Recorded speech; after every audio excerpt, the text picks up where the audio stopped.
ॐ भूर्भुवः स्वः तत्सवितुर्वरेण्यं भर्गो देवस्य धीमहि धियो यो नः प्रचोदयात् ॐ शान्ति शान्ति शान्ति. This is another video in the series of stories of Upanishads. The topic of this story is a string of questions. This story is about Prashnopanishad. The Rishi of the Upanishad is Maharishi Piplad. So I start the video. 6 questions in which one is more advanced than the other have been asked and answered in one of the Upanishads. That Upanishad itself therefore goes by the name of the Upanishad of questions, that is Prashnopanishad. The questions begin with the cross and the known and then dive deeper into the subtle and the unknown. The seer of this Upanishad ultimately explains the nature of the spirit and then of consciousness in man. He describes the Purusha or the person who coordinates all consciousness. Here is a typical picture of the inquirers of those times and the way they went about seeking after truth. A band of 6 youthful seekers after truth, bent upon knowing Brahma, started on a journey in search of a suitable guru. Sukesa, Satyakama, Gargaya, Aswalyana, Bhargava, and Kabandhi went along and reached the famous hermitage of the sage Piplada. He would certainly answer satisfactorily all our queries, they thought, as he sat there calm and collected on his simple seat of straw.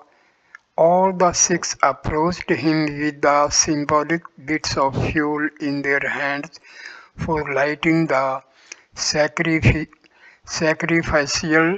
fire, signifying that they went to him as disciples to light the torch of knowledge. The sage welcomed them with a gentle and loving smile.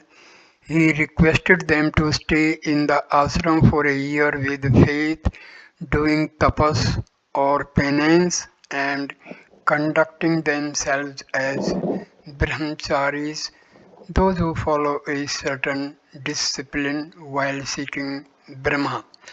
He added, while staying here you may question me as you please without any reserve. Whatever I know about the problem that agitate you, I shall gladly lay before you. As they stayed along and became the inmates of the asrama, Kabandi one day at question hour after the daily prayers put the first question, whence is all this that is visible? Muni Piplada said, the Lord of creation willed to create. He concentrated and contemplated, performed tapas. Out of such tapas or concentration of power was born a duet or couple, matter and energy. He was confident that primary creation would further create for him the varied universe he wanted to create. All that has visible or invisible form is matter. The existence of such duets is to be seen everywhere in the universe. The sun and the moon, the day and the night, the bright fortnight and the dark one are all such twins. Between them, they create the whole universe. The sun energizes the universe as he rises in the east, resplendent and bright as burnished gold, with millions of rays shooting across infinite space. They who create anything follow the discipline of the Lord of creation. Those who do penance conduct themselves as brahmacharis and have truth in them, attain the world of Brahma. There in that world is no evil, no untruth, nor deception of any kind. After some days, one evening, when all the disciples were sitting around the master, Bhargava asked the next question.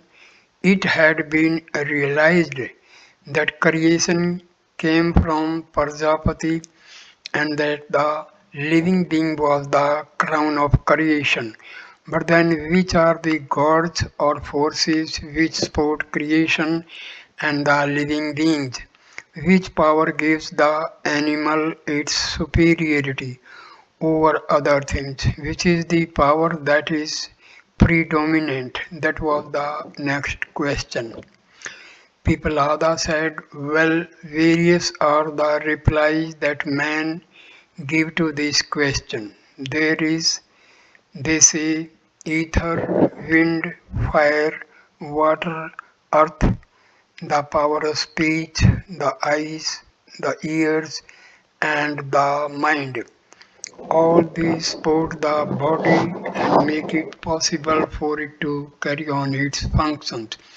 But prana, the principle that makes breathing possible, the vital force, claims preeminence and says that it supports the body by carrying on a fivefold activity.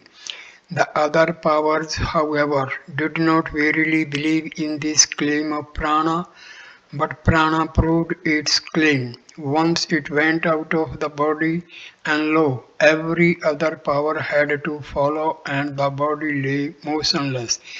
Prana is like the queen bee, and when it leaves the hive, it is noticed to the others to quit instantly. In fact, the vital force is the source of all energy and movement. Everything is controlled by prana. This explanation led to the next question as to whence comes this prana, how it enters the body, in what ways and places it disposes itself in the body, and how it departs, how it supports the inner and outer structure of the body. This question was asked by Asalvalyana. In answer to this, Piplada said, you are now going deeper and asking subtler questions, but since you are a votary of truth, I shall try to satisfy you to the utmost possible extent. Who else but the spirit can be the source of prana? Prana pervades the whole body and like a king orders about the other vital forces, namely Apana, Udana, Vyana and Samana, to take their positions in the different parts of the body. Prana itself resides in the mouth and the nostrils. In the heart resides the Atma or the soul. Prana departs through the Udana way and goes to deserving world. The sun is the embodiment of external prana which supports the whole physical world. The prana in the body supports the body from inside. The universe was created by Prajapati by the concentration of sheer will force. The universe is supported by prana and the living being who is the crown of creation is also supported by prana or the vital air. Prana itself in its turn is born of Atma or the principle of consciousness. We have come so far, this naturally takes us to the next question asked by Gardaya about the functions of consciousness. In this living person, who sleeps and who keeps awake, which god or power witnesses dreams, who is it that enjoys and who that suffers, and in whom do all these powers of consciousness stand firm in coordination. Pippalada, ever ready to satisfy the curiosity of his favorite inquisitive disciples, said, like the rays of the rising and the setting sun, these powers of consciousness are centered in the mind. While asleep, the person sees not, hears not, speaks not. In fact, he is innocent of all consciousness. It is only the vital fires that are awake and keep the person living. They bring him back to consciousness after daily taking him to Dharma as it were during deep sleep. When not fully asleep, the person enjoys his wishes or desires in a dream state. He goes through the same experiences that he has already undergone during waking hours.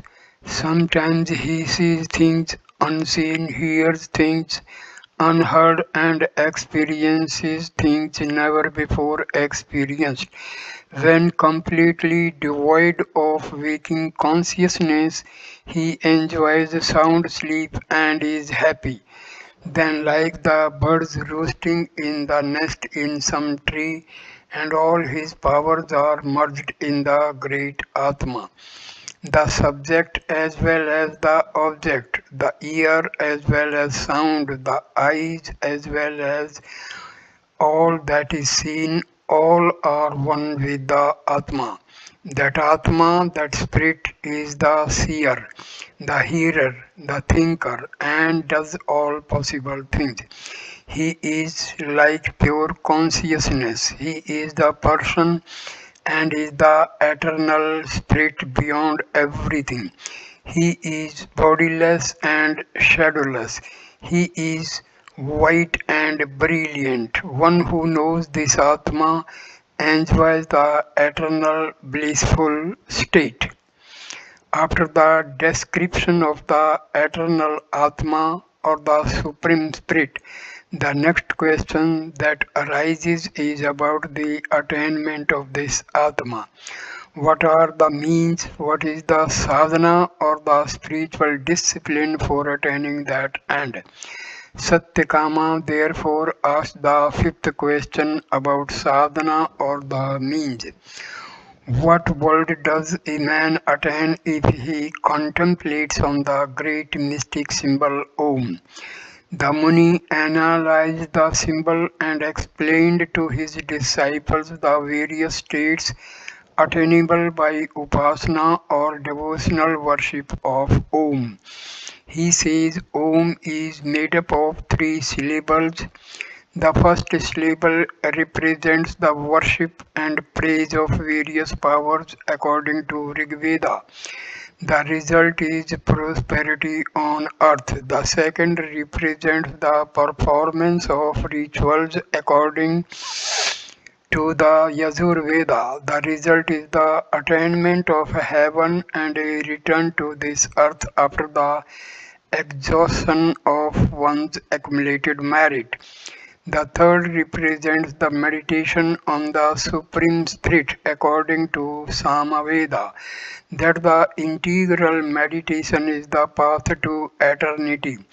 One who follows that purely spiritual path without any desires for fruit becomes as free and light as a serpent that has thrown off its slough.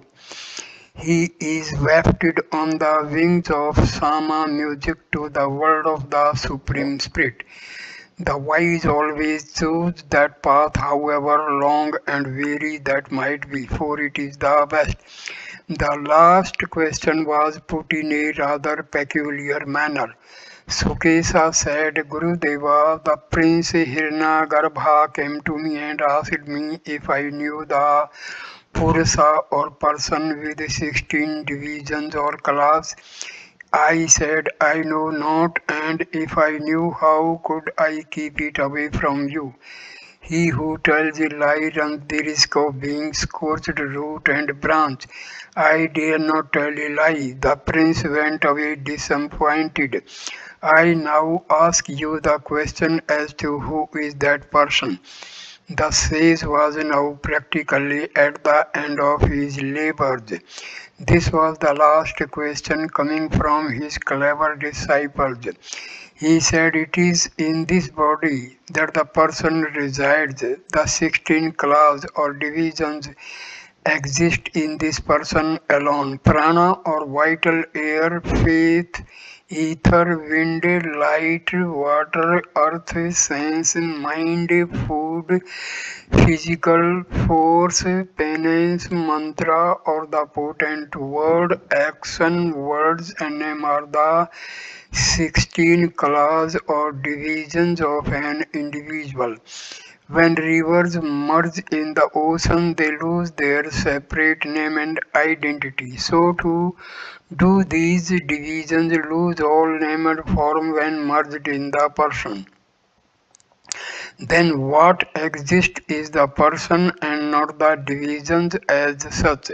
The essence of that person is the spirit itself. There is no knowledge greater than this. Thus, surrounded of Pipladamuni, the expectations of the disciples were fulfilled, and they took leave of the Guru to pursue their own careers. Here ends this video. Please like, comment and share the video and subscribe the channel. Thanks a lot. Namaskar, my dear friends. Namaskar.